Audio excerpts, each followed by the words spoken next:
Three children and their parents were among at least 10 people killed overnight during another massive Russian attack on Ukraine. Two of the couple's children were pulled alive from the rubble after a ballistic missile flattened their home. A cruise missile entered the airspace of NATO member Poland during the strikes, prompting a sharp rebuke from European leaders.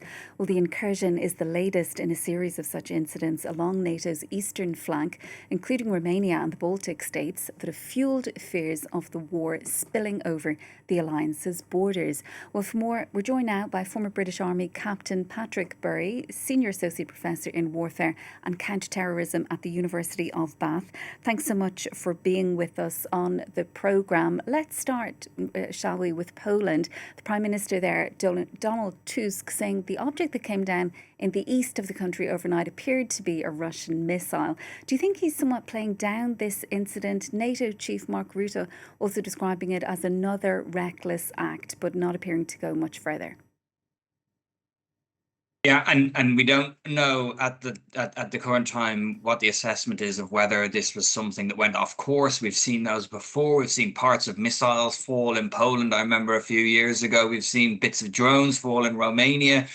There's been numerous different parts of these incidents, incursions into airspace as well. So it seems to be from the reaction that it's falling into that pattern and nothing more sinister. So we'll have to wait and see what the assessment is. But I would say that it's most likely that it'll be something along those lines. Yes, it ratchets up tensions. It shows you the potential for overspill, as you mentioned, but I don't think it would be in the deliberate phase at all. And as a former NATO analyst yourself, what's your view on whether anything at all might actually push the alliance to intervene militarily? As we say, we've seen several of these incursions. This, as you're suggesting, appears to be accidental at this stage, but we don't exactly know what Russia's motives here are.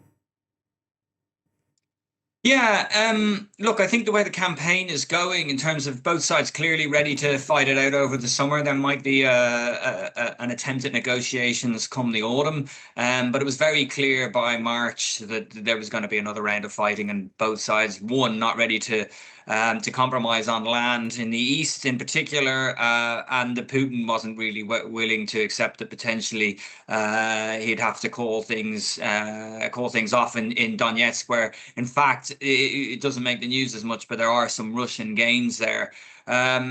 Especially around Slavyansk and Kramatorsk, the two major cities remaining in the Donbass. They're slow gains, etc. And then on the other hand, of course, as your insert is showing, you're having an intensification of both sides' long-range deep strike attacks. So the Ukrainians, of course, over the last 2 months have become very proficient at striking the Russian oil refineries deep inside Russia, striking the major cities, St. Petersburg and Moscow, bringing the war home to Russians, causing, as we know, fuel shortages, the economy to come under further pressure, and even targeting some of the major warehouses where I understand a lot of actual debt in the Russian economy is centered in terms of investment. So smart moves by the Ukrainians on the one hand, and then the Russians basically intensifying their strike packages on Kiev, essentially, and some of the other major cities. When you speak to the air defense crews, essentially,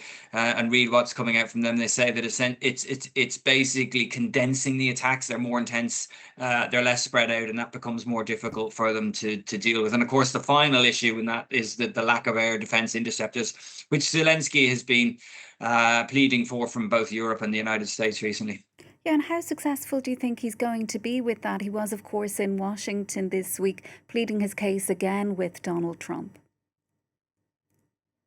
I think in the longer term, getting the rights to produce, for example, the Patriot missile inside Ukraine, which seems to be forthcoming, is really good. Of course, there's a question about what model of that is, what variant. It seems to be the second one. The highest end one is the third variant, I think the PAC-3 interceptor.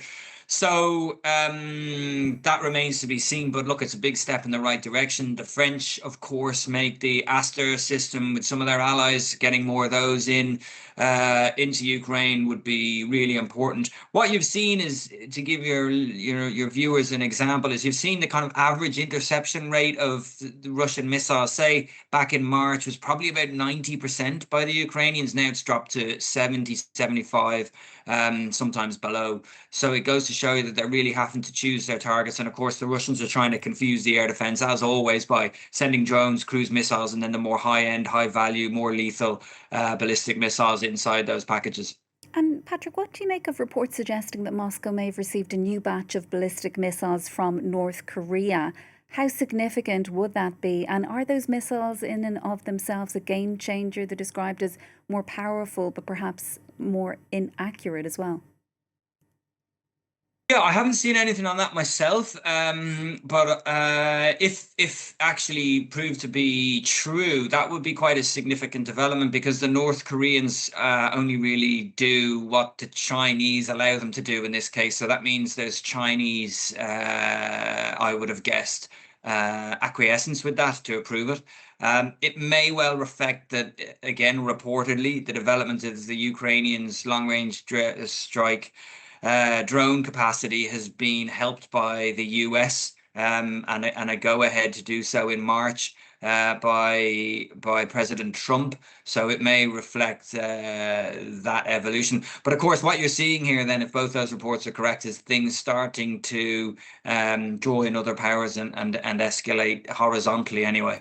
And talks, of course, aimed at it, reaching some kind of a deal here, still at a stalemate. Do you think these attacks, repeated overnight attacks that we're seeing from Russia, killing so many people, and using now, if that is true, these North Korean ballistic missiles, is that going to help encourage Western nations to increase the level of support that they're currently giving to Ukraine?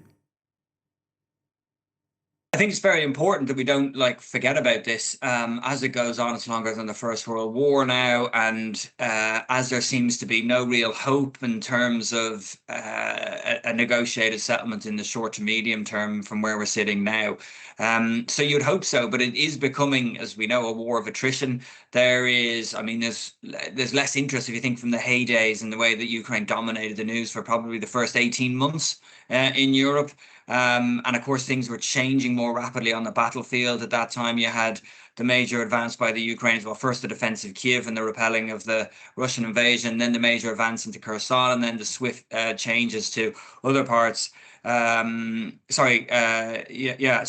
other parts of the battlefield. So, but it's kind of stabilized somewhat now, and I think that one of the things is keeping publics interested and understand that the stakes are really important for Europe here as well, because essentially the Ukrainians are fighting the Russians for something that which, if you were a betting man, it's very hard to say what the Russian intent in the long term is vis-a-vis its designs on Europe.